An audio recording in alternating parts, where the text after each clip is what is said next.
पर जब आप भगवा वस्त्र धारण करके आप संसद में जाते हैं और उसके बाद आप चीफ मिनिस्टर बनते हैं, तो एक ग्रुप है जो समझता है कि ये बहुत ही राइट विंग है, ये बहुत ही हिंदुत्ववादी हैं और हर चीज को भगवा कर दिया, तो फिर मतलब it's only for Hindus, he is a chief minister only for Hindus.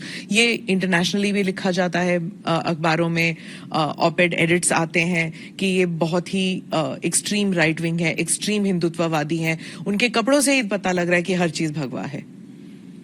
देखिए, मैं पिछले 6.25 वर्ष से अधिक समय से उत्तर प्रदेश का मुख्यमंत्री हूं जी। हमारी पार्टी और हमारे नेतृत्व ने मुझे 2017 में, मार्च 2017 में दायित्व दिया था और 2017 से उत्तर प्रदेश में कोई दंगा तो नहीं हुआ। मुझे एक बात बताइए, दंगा होता था तो केवल हिंदू मरता था क्या? केवल हिंदू की संपत्ति चलती थी? अगर दंगा होता था, अगर हिंदू मरता था तो मुस्लिम भी मरते थे। हिंदू व्यापारी की संपत्ति जलती थी तो उसके सटे हुए मुस्लिम व्यापारी की संपत्ति भी जलती थी। अगर गुंडे किसी हिंदू बेटी के लिए खतरा थे तो मुस्लिम बेटी के लिए भी उतना ही खतरा थे। कर्फ्यू लगता था और व्यापार प्रभावित होता था तो व्यापार तो पूरे बाजार का और पूरे मार्केट प्रभावित होती थी ना, एक व्यक्ति नहीं प्रभावित होता था। परसेप्शन खराब हुआ था तो यूपी का खराब हुआ था ना। पहचान का संकट यूपी के हर नागरिक के सामने आया था ना, केवल हिंदुओं के सामने नहीं आया था। इसलिए यह एक वह स्थिति है। 6 वर्ष में दंगा नहीं हुआ। आज आप देख रहे हैं यूपी में ना, 6 वर्ष में कोई दंगा नहीं हुआ, 6 वर्ष में कोई कर्फ्यू नहीं लगा, 6 वर्ष में सारे पर्व और त्योहार शांतिपूर्ण तरीके से संपन्न हुए।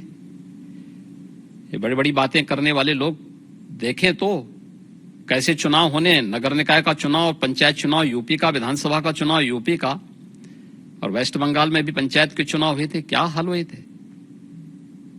वे लोग वेस्ट बंगाल बनाना चाहते हैं देश को, जिस प्रकार से वेस्ट बंगाल में भी टीएमसी की गवर्नमेंट ने किया था। दोनों में अंतर है।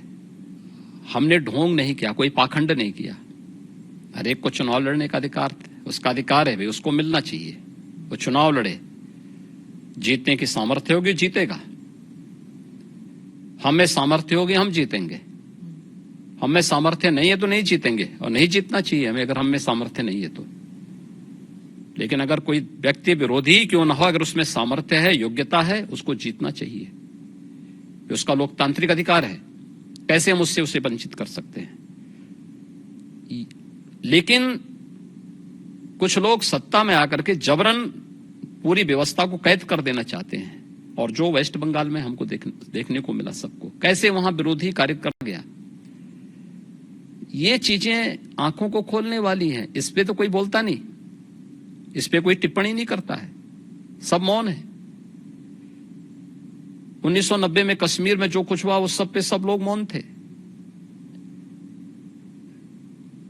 आखिर ये दोहरा दृष्टिकोण क्यों? और इसीलिए पब्लिक विश्वास नहीं करती इन लोगों में।